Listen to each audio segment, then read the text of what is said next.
नमस्कार मित्रांनो, फिरुनी नवी जन्मले मी. अरुणिमा सिन्हा. भाग 3. मला बघून आधी पळ काढलेला आणि नंतर मदतीसाठी लोकांना गोळा करून आणलेला तो मुलगा, त्याचं नाव पिंटू कश्यप होतं हे मला नंतर समजलं. मला विचारत होता, तुम्ही कुठल्या राहणाऱ्या, तुमचा फोन नंबर काय? माझाच काय, पण घरच्या सगळ्याच माणसांचे फोन नंबर मला चांगले आठवत होते, पण माझ्या तोंडून शब्दच फुटत नव्हते. इतका वेळ केवळ इच्छाशक्तीच्या जोरावर मी दम धरला होता. आता मात्र ती ताकद संपत आल्यासारखी वाटत होती.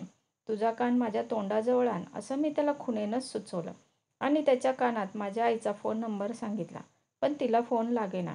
मग मी माझ्या भाऊजींचा, साहेबांचा नंबर पुटपुटले. त्या नंबरवर कश्यपने मिस्ड कॉल दिला. त्याला पैसे वाचवायचे होते की त्याचा टॉक टाईम संपत आला होता कोण जाणे, पण तशाही अवस्थेत मला त्याचं मिस्ड कॉल द्यावा याचं वाईट वाटलं. अर्थात ती माझी चूकच होती, कारण त्या गावकऱ्यांनी माझ्यासाठी जे काही केलं त्यामुळेच तर माझा जीव वाचला.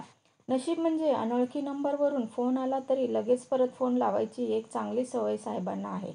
त्यांनी तिकडून फोन लावला आणि कश्यपने माझ्या अवस्थेचं वर्णन त्यांना ऐकवलं. मी माझे दोन्ही पाय गमावले आहेत असं तो म्हणाला, पण त्यात त्याचा काही दोष नव्हता. एका पायावरून रेल्वे गाडी गेल्यामुळे माझ्या फाटक्या कपड्यातून त्या पायाचा तर एक तुकडा लोंबकळत असल्याचं दिसतच होतं, पण दुसऱ्या पायाचाही बऱ्यापैकी चेंदामेंदा झाला होता आणि तोही पाय रक्तानं माखलेला असल्यामुळे गेल्यातच जमा होता. मला कश्यपने सांगितलं, तुमचे भाईसाहेब लगेचच निघतायत. दरम्यान जवळच्या एखाद्या दवाखान्यात तुम्हाला हलवण्याची विनंती त्यांनी केली. त्यासाठी येणारा खर्च व्याजासहित भरून देऊ असंही त्यांनी सांगितलं आहे. गावकऱ्यांनी पुढे कुठलीही भरपाई किंवा बक्षीस घेण्याचं नाकारलं. हा त्यांचा मोठेपणा, पण भाईसाहेबांनी त्यांना पूर्ण भरपाईचं आश्वासन दिलं तेही योग्यच होतं.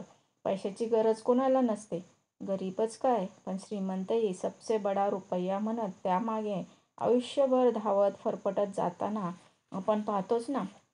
एक हातगाडी ढकलत आणली गेली. गावकऱ्यांनी मला ट्रॅकच्या बाजूच्या जागेतून उचललं होतं आणि मला ते हातगाडीवर ठेवणारच होते. तितक्यात ट्रॅकवरून एक गाडी भर वेगात आली. ती बहुधा पहिलीच सवेरेवाली गाडी असावी. गाडी सुसाट धावत असल्यामुळे एक हवेचा दाब निर्माण झाला. त्यामुळे मी पुन्हा ट्रॅकवर फेकली जाण्याचा धोका वेळीच ओळखून त्या गावकऱ्यांनी मला त्यांच्या मिठीत धरून ठेवले. गाडी निघून गेल्यानंतर त्यांनी मला त्या हातगाडीवर चनेती रेल्वे स्टेशनवर नेले आणि बरेलीकडे जाणाऱ्या एका गाडीच्या गार्ड केबिनमध्ये आणून ठेवलं. त्या चनेती नावाच्या छोट्याशा स्टेशनवरही बघ्यांची एकच गर्दी जमा झाली होती. त्यापैकी प्रत्येकाच्या डोळ्यात करुणा दाटलेली होती. मी खुणेने पाणी मागत होते, पण माझ्या खाणाखुणांकडे कुणाचंच लक्ष गेलं नव्हतं. कदाचित मी काय सांगू पाहत होते ते कुणाच्याच लक्षात आलं नसावं. लवकरच मी बरेली स्टेशनवर पोचले. एका स्ट्रेचरवरून मला त्यांनी प्लॅटफॉर्मवर आणून ठेवलं. तिथेही बघ्यांनी मला घेरलं.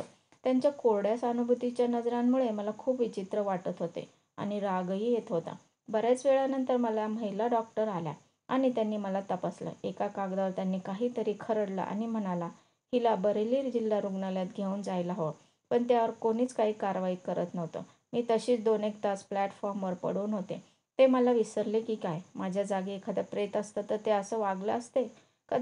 कदाचित माझ्या प्रेताला जास्त सन्मानाची वागणूक मिळाली असती. तशा अवस्थेतही मला या विरोधाभासाचं हसू आलं. तिथे एक पोलीस शिपाई उभा होता. मी त्याला विचारलं, मला हॉस्पिटलमध्ये का नेत नाहीये? तो म्हणाला, कागदी कारवाई सुरू आहे. कागदी कारवाई या शब्दाचा अर्थ एरवी मला समजलाही नसता, पण त्याच्या दुष्परिणामांचा अनुभव त्यावेळी मला आला. आपली कातडी काहीही करून वाचली पाहिजे, पण त्यापायी एखाद्या गंभीर रुग्णावरचे उपचार लांबले तरी बेहत्तर, असा तो खाक्या होता.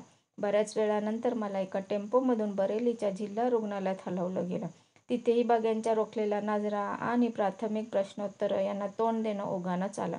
थोड्या वेळानं मला स्टाफमधली चर्चा ऐकायला आली. स्थिती गंभीर आहे. डावा पाय गुडघ्याखाली कापून काढावा लागणार. उजव्या पायालाही फ्रॅक्चर झालंय. त्यावरही शस्त्रक्रिया करावी लागेल. आता वेळ दवडून चालायचं नाही. लगेच उपचार सुरू करायला हवेत. पण एक अडचण आहे. आपल्याकडे भूलतज्ज्ञ नाहीत. खरंच या जिल्हा रुग्णालयाची हालत किती खराब आहे ते मला जाणवत होतं. डॉक्टर आणि प्रशिक्षित नर्सेस यांचा तुटवडा तर आहेच, पण त्यांच्याकडे सर्जरीसाठी आवश्यक ती पुरेशी साधनं नाहीत की आणीबाणीचे उपचार करण्यासाठी रक्तपेढी नाही. एव्हाना हॉस्पिटलचा स्टाफ हतबल झाल्यासारखा दिसू लागला होता. आपल्या देशातल्या, विशेषतः आमच्या उत्तर प्रदेशातल्या आरोग्यसेवांची दुर्दशा केव्हा दूर होणार? माझ्या डाव्या पायाला टाटा करण्याची पाळी आलेली होती ते माझ्या लक्षात आलंच होतं. सर, तुमच्याकडे ॲनेस्थेटिस्ट नसेल तर नसू दे, त्यांच्या वाचूनच तुम्ही ऑपरेशन करा, मी म्हणाले. त्यांच्या आश्चर्यचकित चेहऱ्यावरून जाणवत होतं की त्यांनी असला रुग्ण त्यांनी यापूर्वी पाहिला नव्हता. B.C. यादव नावाचे एक फार्मासिस्ट तिथे होते. ते म्हणाले, ऑपरेशन करताना फारच वेदना होतात. भूल दिली नाही तर त्या वेदना तुला कशा सहन होणार? त्यांचं बरोबरच होतं, पण मी त्यांना सांगितलं, यादवजी, रात्रभर मी जे सोसले ना, त्यामुळे माझी सहनशक्ती खरंच खूप वाढली. तिथली परिस्थिती अगदीच भयान होती. त्या मानाने इथे कितीतरी बरं आहे. तुम्ही काळजी करू नका. डॉक्टरांना ऑपरेशनची तयारी करा म्हणावं, मी तयार आहे.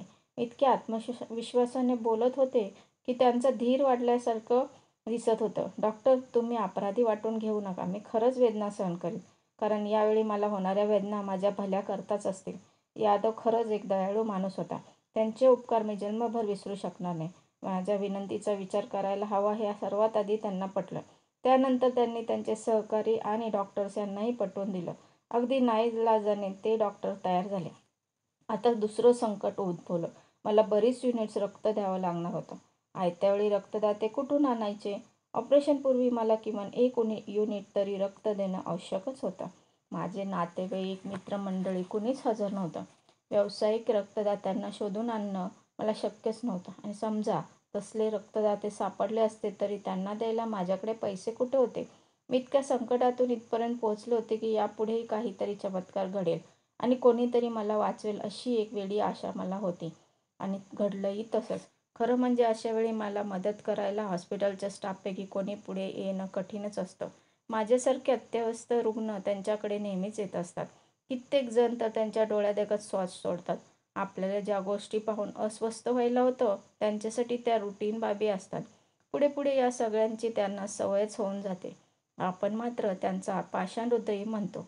पण यादवजी त्यापैकी नव्हते. माझी स्थिती लक्षात येताच क्षणी त्यांनी रक्त देण्याची तयारी दाखवली. आश्वासनं देऊन विसरून जाणाऱ्या राजकारण्यांसारखे ते नव्हते. लगेच त्यांनी रक्तदानाला सुरुवातही केली. थेंबाथेंबाने त्यांचं रक्त एका प्लास्टिक बॅगेत जमा होऊ लागलं. तासाभरातच 1 युनिट रक्तानं ती बॅग भरली. आपल्या हातावर कापसाचा बोळा घट्ट दाबून धरतच यादवजी माझ्याजवळ आले. त्यांनी माझ्या कपाळावर हात ठेवला आणि हसत हसत ते म्हणाले, आणखी काही लागलं तर मला कळव. आणि ते आपल्या कामाला निघून गेले. असे उपकारकर्ते विरळच असतात. पण माझं सुदैव की माझ्या संकटसमयी असे अनेक जण वाकडी वाट करून माझ्या मदतीला धावले. त्यांची आठवण मला जन्मभर राहावी यात नवल ते काय. माझ्या पायाचा तुटलेला तुकडा एखाद्या राजनिष्ठ सैनिकासारखा माझ्या सोबत होता. कातडीच्या एका पातळ पापुद्र्याने तो मला चिकटून होता खरा, पण त्याला आता निरोप द्यायची वेळ आली होती. अंगावरून अख्खी रेल्वेगाडी जाऊनही तो अद्याप विलग झाला नव्हता. जणू त्याला म्हणायचं होतं, आपली इतकी जुनी साथ संगत ती अशी झटक्यात कशी संपणार? खरं होतं ते. आमची मैत्री खूप जुनी, खूप घट्ट होती. राष्ट्रीय पातळीवर व्हॉलीबॉल खेळताना माझ्या हाताइतकाच पायांचाही मला खूप उपयोग झाला होता. मी तरी खेळ खेळले होते. फुटबॉल किंवा हॉकी मैदानावर चेंडू ड्रिबल करताना किंवा प्रतिस्पर्धी खेळाडूंना हुकवताना किंवा चेंडू गोलच्या जाळ्यात रवाना करताना माझ्या पायांमुळेच तर मला वेग मिळायचा. तोल साधता यायचा. चपळ हालचाली करता यायच्या. खेळाच्या मैदानाखेरीज इतर ठिकाणीही मला पायांचा किती उपयोग होत होता. मी माझ्या भावांची काहीतरी खोडी काढावी आणि ते उघडकीला आल्यावर त्यांना हुलकावण्या देत पळत सुटावं असं कितीदा तरी घडलेलं होतं. काही वेळा माझे वडील सायकलवरून पुढे जायचे आणि त्यांच्या मागून आम्हाला धावत यायला सांगायचे. त्या शर्यतीत मी माझ्या भावांना नेहमीच हरवायचे. लहानपणी काहीतरी अचाट कृत्य करायची खुमखुमी आली की आमच्या घराच्या कुंपणाच्या भिंतीवरून आम्ही चालायचो. ते पाहून इतरांचे डोळे विस्फारले की आम्हाला गंमत वाटायची. अशा वेळी मी अगदी सहजगत्या तोल सांभाळायची. हाडं मजबूत होण्यासाठी कॅल्शियम लागतं आणि ते प्राण्यांच्या हाडापासून मिळतं असं मला कुणीतरी सांगितलं. त्यानंतर मी जेवणाच्या ताटात कोंबडी किंवा मटणाचा तुकडा आला की नुसतं मांसच नव्हे तर हाडं देखील चघळून खायचे. मी नेहमी अभिमानानं सांगायचे की माझी हाडं पोलादी आहे. हल्ली आपण उठसूट एकमेकांना थँक्यू कार्ड पाठवतो, पण कधीतरी आपल्याला निरोगी आणि धडधाकट शरीर दिल्याबद्दल देवाचे आभार मानावे. त्याला एखादं कार्ड पाठवावं असं आपल्याला का वाटत नाही? आपण आपल्या शरीराविषयी पुरेसा आदर का दाखवत नसू? मी तर नेहमी माझ्या बळकट पायांना गृहीतच धरून चालत आले होते. आज तो अध्याय संपायचा होता. माझा उजवा पाय कदाचित माझ्या संगे राहणार असला तरी तोही पूर्वीसारखा मजबूत असणार नव्हता. धन्यवाद. पुढील भाग उद्या.